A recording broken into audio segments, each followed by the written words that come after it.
What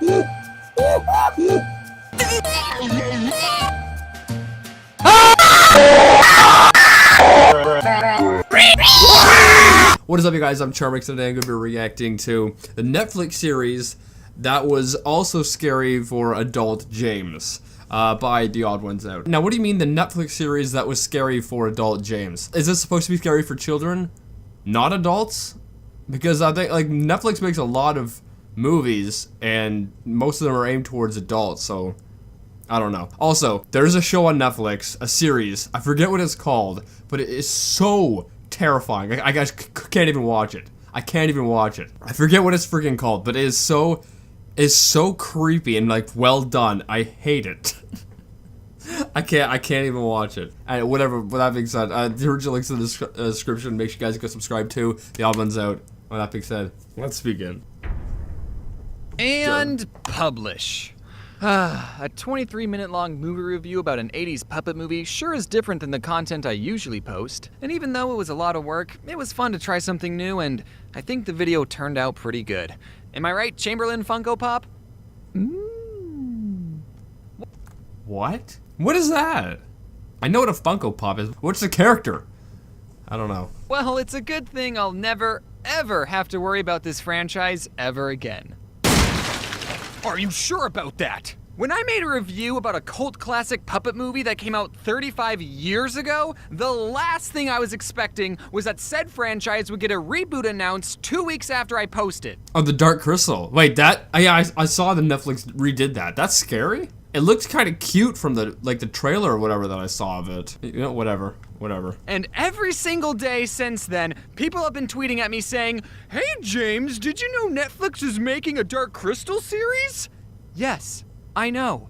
Do you know who you're talking to? If you don't know what the heck I'm talking about, then I recommend you watch my video, The Movie That Was Too Scary for Baby James. In that video, I reviewed a scary kids movie called The Dark Crystal. The movie was more or less a passion project of Jim Henson, the creator of the Muppets, and so this movie was done entirely with puppets. It came out before I was born, but I still somehow watched it and got scarred for life. Wait, so this reboot that Netflix did is also, like, that's scary? In my review, I said some good things about the movie, like I thought it was a very creative and artistic film, but I also said some negative things about it too. As YouTubers, sometimes we forget Oh, I wonder who this is. that our videos are public and can be viewed by anyone.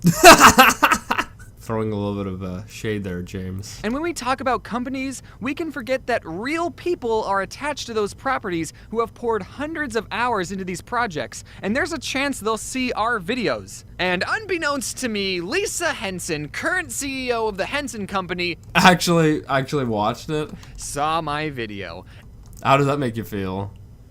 How did you know that? Oh, I guess maybe Twitter or something. And for some reason, I never considered that was ever going to happen. If I had known that Lisa frickin' Henson was going to watch my video, I probably would have worded a few things differently. I don't think she was too mad at my video though, because she invited me to tour the Henson office, and I got to see a real-life Skeksis puppet, which resurfaced an unhealthy amount of repressed memories, and I got to meet some of the puppeteers, which was... Hey, look at the bright side of it. You got to go see all this. And as long as the things that you said in your video initially were true and, you know, not too harsh, then, you know, you wouldn't need to really change anything. It was a whole lot of fun. Also, before Age of Resistance was released, I got contacted by Netflix, and they invited me and some other Dark Crystal fans to an early Fans? I thought you weren't a fan. screening of the first 2 episodes. So is it fans and then just you?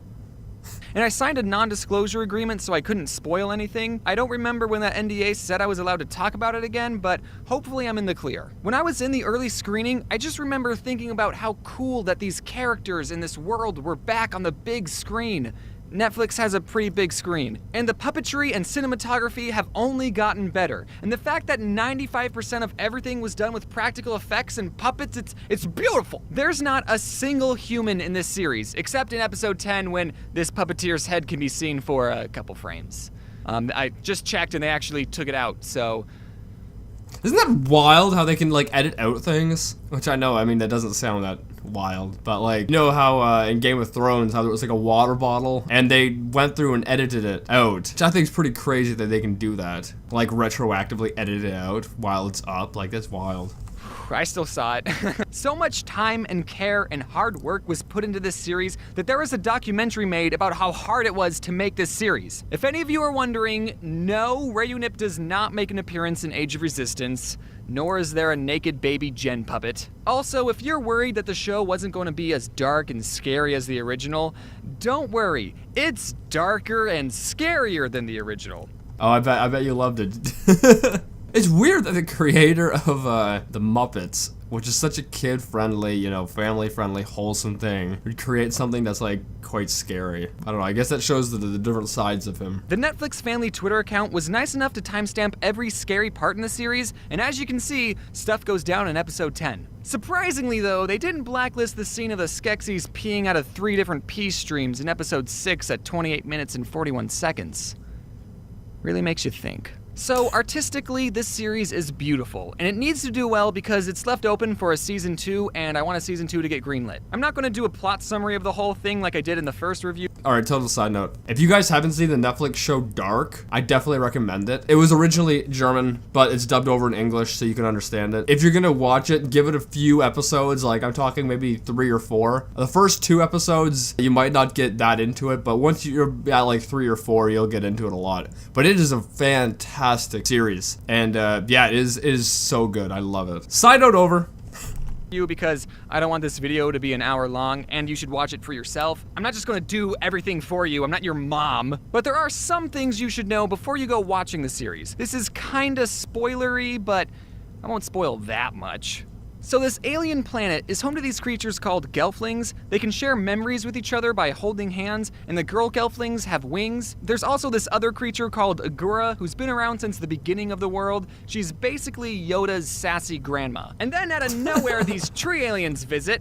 Stay with me here. Legit, the whole thing is hard to get my head around. At this point, tree aliens aren't that surprising to me. And they crack this very important crystal, and in doing so, they split into 2 different creatures. Their goodness becomes this thing called a mystic, who are dumb, and their bad side become these cool bird monsters called Skeksis, and then the Skeksis took over the entire world, so whoops. None of this is explained. Oopsies.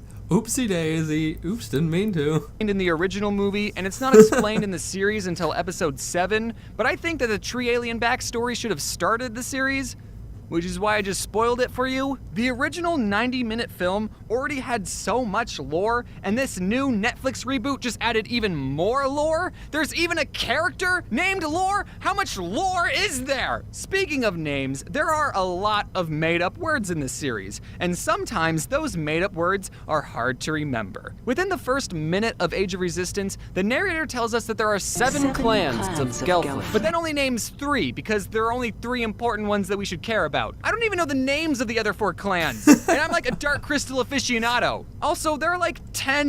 Wait, so is James like a super... James, are you a super fan of the Dark Crystal then? Because from the first video you made, doesn't sound like it, and then the title on this video also sounds like you're not a super fan, but then it also sounds like you are a super fan. So I don't know. Evil bird monsters, all with names like Skekso, Skeksil, Skektek, and Shrek. Granted, most of the time they go by their... Really? That's funny. more common names like Chamberlain or the... Yeah. But gosh dang it, I can't even remember some of those names. That's the pussy one, and that's the one Ew. face in the original movie, and that's the Weird face. It's just a normal face is a weird face. one whose voice does not sound like a Skeksis at all. Now, what vexes you, child? Another thing you should Sounds like a YouTuber I watch. know is that I thought this series was pretty slow.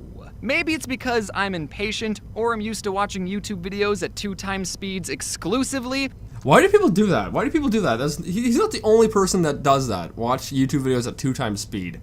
I know certain videos that are on YouTube, you know, I can understand why you'd watch them at 2 times speed. Because, you know, people can like draw them out to try to get to 10 minutes. I know that's a thing that people do. But if it's like a video that you know they aren't trying to draw out to 10 minutes, and you know that the whole thing's gonna be relatively enjoyable, why would you watch it at double speed? It's just gonna ruin the experience, I think. Or at least to me. I don't know. Whatever. But do you remember in the original movie how there was a scene where the Skeksis ate dinner for 2 whole minutes? And visually it was amazing, but the whole time you're thinking, yeah, I get it. Well, there are a lot of scenes like that in the series. Let's take the beginning of episode 2, for example. It starts with a character we've never seen before, waking up and putting on his shoes and making porridge. And then spilling the porridge on his shirt. And brushing his hair. Then roughing it up. That is really visually, I don't know. It's like it's really well done. Like just looking at it, how it's done, because these are puppets. But, yeah. Not that thrilling. Then grabbing his cleaning supplies. And it's just a whole minute of this unnamed character getting ready for his day. It's just so poor. Just cut it, please. And it wouldn't be that bad if this was the only... James, you better be careful. Because you know the creator's daughter or whatever, the CEO, watched your first one. You can be sure they're gonna watch the second one. Example, but trust me, there are plenty of examples. I just don't want to spoil any of them for you. Turning a 90-minute movie into a 9-hour TV series, you're going to have some filler or some scenes that don't necessarily drive the plot forward. I get that. So those are some saggy bird boobs. Luckily, I found this Chrome plugin that lets you watch Netflix at 2 times speed, so It's all good. making this video has got me thinking about prequels. No, James, you're ruining the friggin'... Now you're ruining Netflix as well. Why would you want to watch Netflix videos at 2 times speed? Oh my goodness. Alright, I'll say this. And on Netflix, I skip sometimes, like, whenever there's like a really awkward situation or there's like this really tension and things get a little bit awkward and you can feel like the tension in the scene, I do skip it. Like, I'll click forward by 10 seconds and try to piece together what happened in the time that I skipped because I hate the awkwardness. Like, it just makes me want to leave the video. But still, that's only, you know, here and there. That's not an entire video. I don't know how you can watch an entire video at 2 times the speed and get the same enjoyment. And how tricky they are to do right. In the original movie, there are only 2 Gelflings left in the entire world. So a prequel that sets up a world with 7 different Gelfling clans, we as an audience know that something's gonna happen and it ain't gonna look good for the Gelfling. The series also added this MacGuffin Halo sword looking thing that was supposed to save the world, but the whole time watching that I kept thinking, no. That's not how the world is saved. The world's not saved until 1982. Also, there are certain characters that we know can't die because they're in the original movie, but boy does this show make you think some OG characters are gonna die. It almost makes me wish that the writers used the 80s Dark Crystal movie as inspiration and rebooted the series in its own separate universe. Movie reviewers tend to focus a lot on the negatives. Disappointed Doug. Okay, so you got Nostalgia Critic and you got The Odd Ones Out, but why would you name yourself, you know, why would you give yourself a name like this other than your own, whatever. And I don't want to come off as a hater because I really did enjoy this series and I want a season 2 to get made, so let's end this video with some of the things I liked about this series. I like that we got to see the Skeksis with more personality because they were always so over-the-top evil. The Hunter Skeksis was just on a whole new level of cool. All the other Skeksis never came across as threatening, like look how slow they walk. I could beat them up. But the Hunter Skeksis, oh man, he was awesome. Do you think he'll be my friend? I like that this series didn't tone down the darkness, and if anything, they amplified it, because everyone like me should have a deep-seated fear of puppets. There are some great nods to the original Dark Crystal, like when the Emperor Skeksis... I think puppets have, just in general, have almost, I don't know if this is the right word, but like an innate scariness to them. Well, at least to me, because they kind of remind me of dolls, and I do not like dolls. You know, not like the Barbie dolls, but you know, like the freaking little haunted dolls that you see in videos. Like, I hate those things. And I guess puppets kind of remind me of them. He says, I will never be dust! but we all know that's the very first thing he does in the original movie. Celadon is a piece of garbage and does not deserve a redemption arc. The voice acting is amazing. There are a lot of talented people voicing these characters, like Luke Skywalker. A YouTuber named Barnaby Dixon, who made these very cool mantis finger puppets, got to work on a scene where the puppets put on a mini puppet show. And that was everything I liked about Dark Crystal Age of Resistance. That doesn't sound like there was that much you liked. It was like 3 things. So, in conclusion, if you have 9 hours of free time, download the Video Speed Controller plugin, set that bad boy to 2, and save yourself... Wait, So 9 hours, does that make it 4.5 hours long? Or is it originally 18 hours and with the double speed, it's 9 hours? 4.5 hours. But Okay. do watch Age of Resistance. Also, executives, if you still need... I'll give it a shot. I'll give it a shot now. Now that you've talked about it, I'll give it a shot. I mean, I saw the, I don't know if it was a trailer or what, like the preview that Netflix was doing for it, and it just looked weird. So yeah, I'll give it a shot now that you've talked about it. But, I don't know, even, like, it doesn't sound like you liked that much about it. There's, like, 3 things that you liked, and a lot more that I think you didn't like. Or at least it seemed like that to me. Need someone to play Reunip? Hello. Hey. Good morning, everyone. If you're wondering if this is a sponsored video, it's not. I just thought it was very weird that I made a video about a movie that came out 35 years ago, and then a year later Netflix rebooted it. Isn't that just a crazy world we live in?